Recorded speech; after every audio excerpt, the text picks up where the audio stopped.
Hello everyone, welcome to the Jesus-Centered Life Conference. My name is Leanne Rosal and I'll be sharing with you today how it is to be single, happy, and holy. So currently, I'm an instructor of theology at Ateneo and I'm also teaching in San Carlos Seminary and Don Bosco School of Theology. So when I was studying in theology, one of the groundbreaking learnings that I had was John Paul II's Theology of the Body. One of the nice things about TOB that really stuck with me was it was not just only a catechesis on conjugal love and marriage, but it can also teach you about who you are, about your place in this world, and what God is ultimately calling all of us to be and calling us to do. One of the things that I liked about it is the concept of original solitude. So John Paul II says that before the fall, in Genesis, man was in perfect communion with God. And man had three original experiences. The original experience of solitude, the original experience of unity, and the original experience of nakedness. So original solitude, original unity, and original nakedness. Let's go to original solitude because the concept of original solitude can really help us understand how it is to be a happy and holy single. So in the garden, when God created the human person, in the first chapter of Genesis, we find that the human person was made in the image and likeness of God. Man and woman, He created them. But then you go to the second chapter of Genesis, and then you find another version of the creation story. And in this second account of creation, the writers of Genesis now look into the human person's experiences in the garden. So here we find now the three original experiences. In the second chapter of Genesis, Adam was created first before Eve. And that does not necessarily mean that man is above woman, but it should be seen in 2 points. So firstly, what does original solitude mean? When God created Adam, and Adam here now, in the second chapter of Genesis, before the existence of Eve, represented entire human race. So, in short, you and I. So when God created Adam, He gave Adam the mandate to be a steward of all his created realities. And another thing, He asked Adam to go around and name all these creatures. How did Adam recognize that he was alone? So when he went around the garden, try to imagine the scene. He went around the garden and he saw the ostrich and called it ostrich. He saw the polar bear and called it polar bear, and then gave a name to this tree, probably an apple tree, or this fish he sees in a lake and calls it tilapia. Because tilapia in Filipino is my favorite fish. So Adam now goes around the garden, names all these animals. What did he realize? At the end of the day, he probably just told himself, oh gosh, I'm the only creature that can think.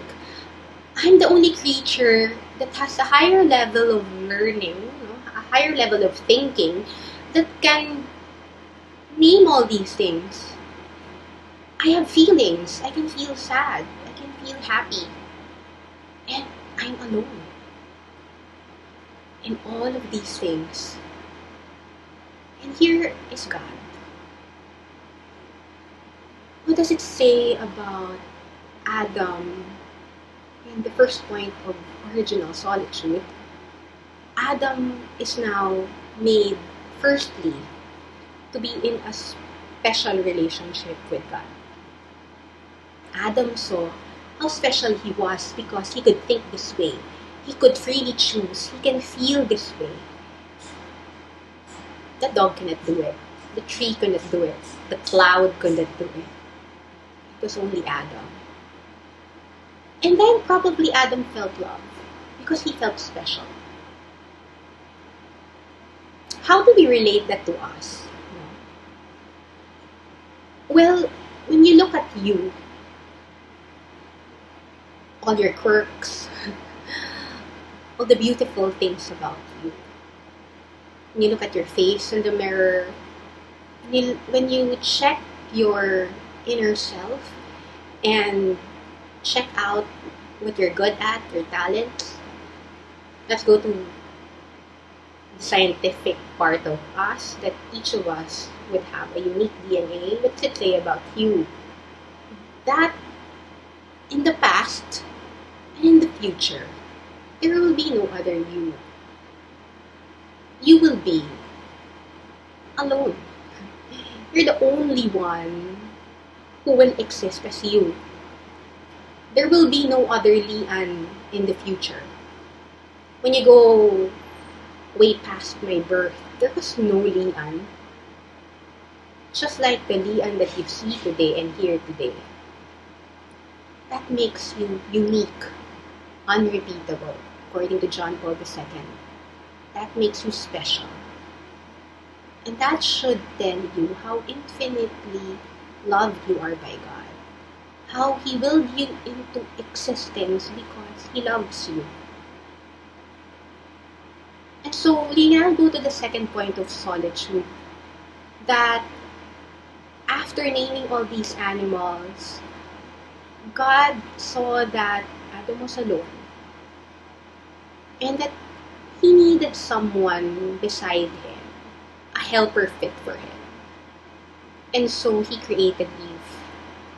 The moment that Adam awoke, the moment that from a deep sleep Adam opened his eyes and he saw Eve, he exclaimed, "At last, bone of my bone, flesh of my flesh."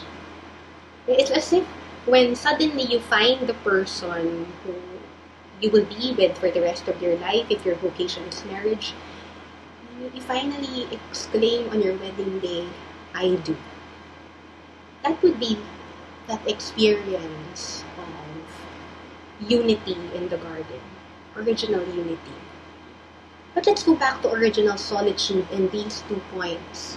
The 2 points that TOB is teaching us about us being single is that, number 1, the experience of solitude allows us to see how we are in a special relationship with our Creator.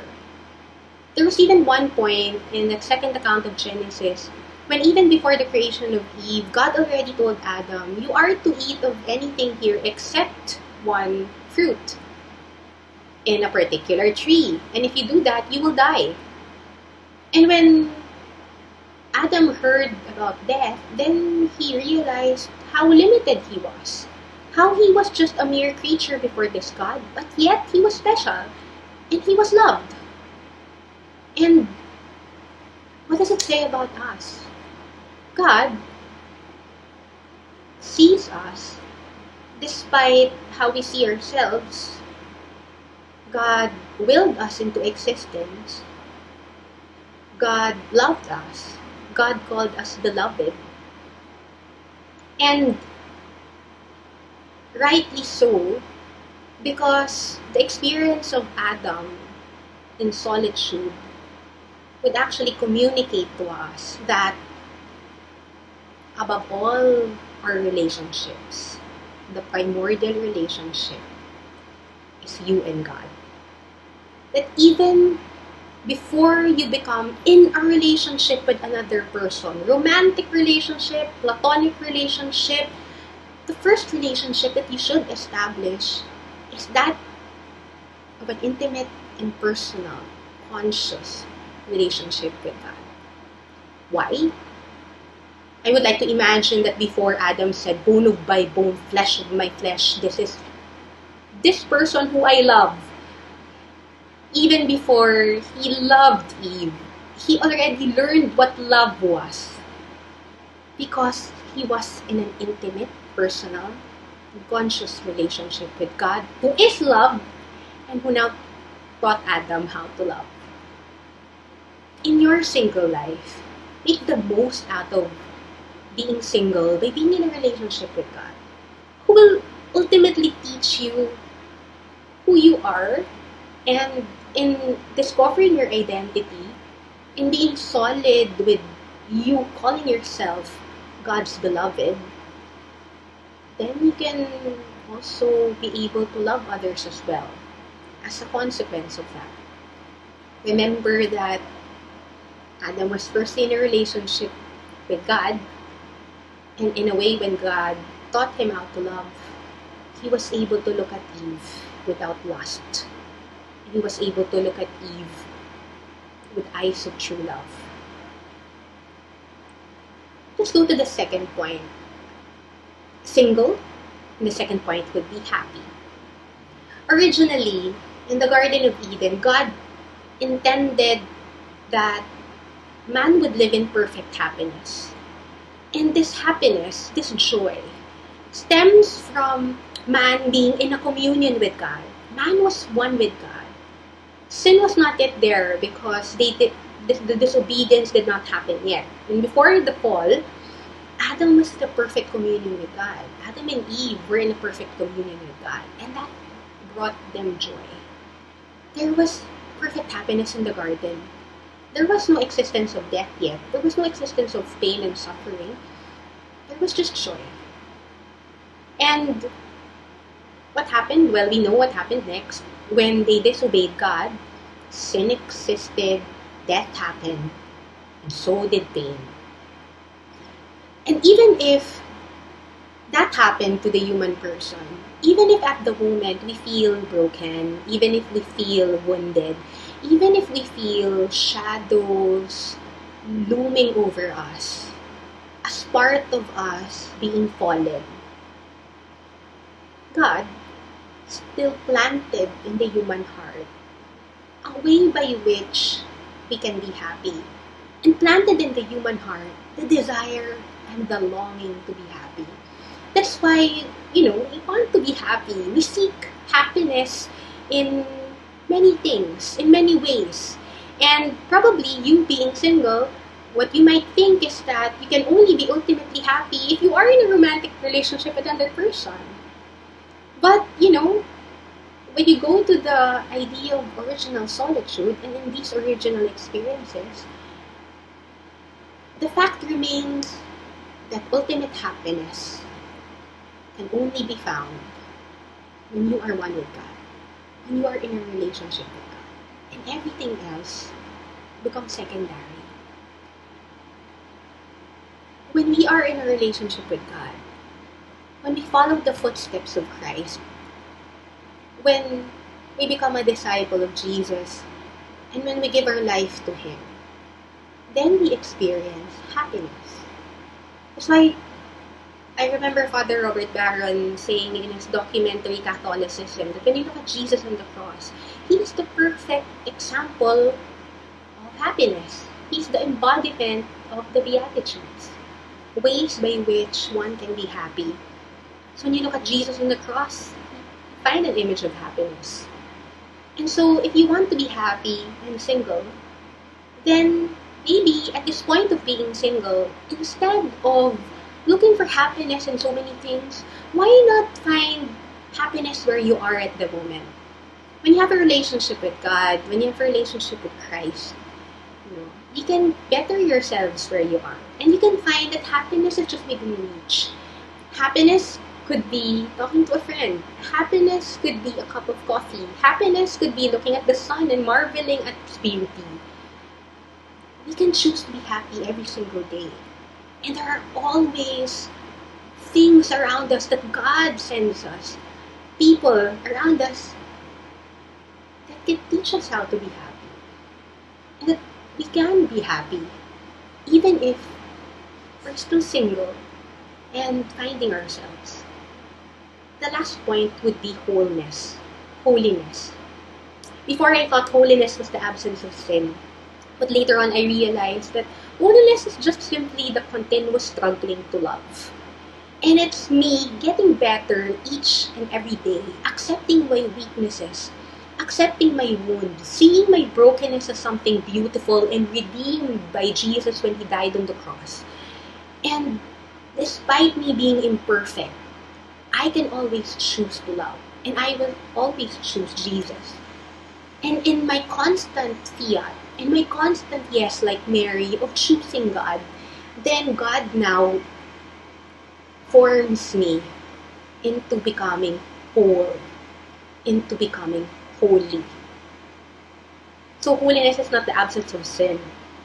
It's the continuous struggle to love and the continuous struggle to be better.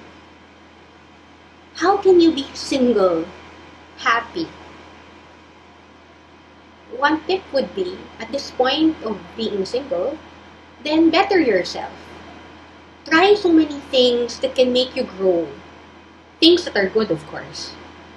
Try to develop your talents. Try to find who you are by having good friends, by being in a community of faith, by having a solid prayer life, finding happiness in the little things every single day, finding joy in the present moment.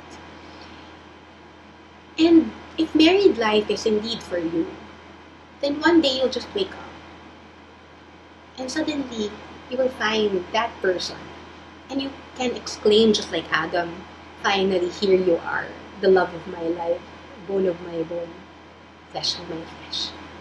But if like me, you desire to remain single for the kingdom, or you do decide to go to the religious vocation and offer your life as a sister or a nun, then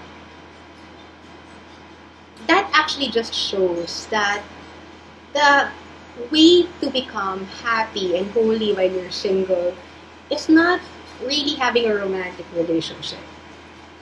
It will still boil down to the primordial relationship that we are all called to have. And that is a relationship with God. I have one story to share, one last thing also to share with you. Recently, when I got tested for COVID in a major hospital here in the Philippines, I found myself alone with so many couples around me while waiting for my turn in the ER.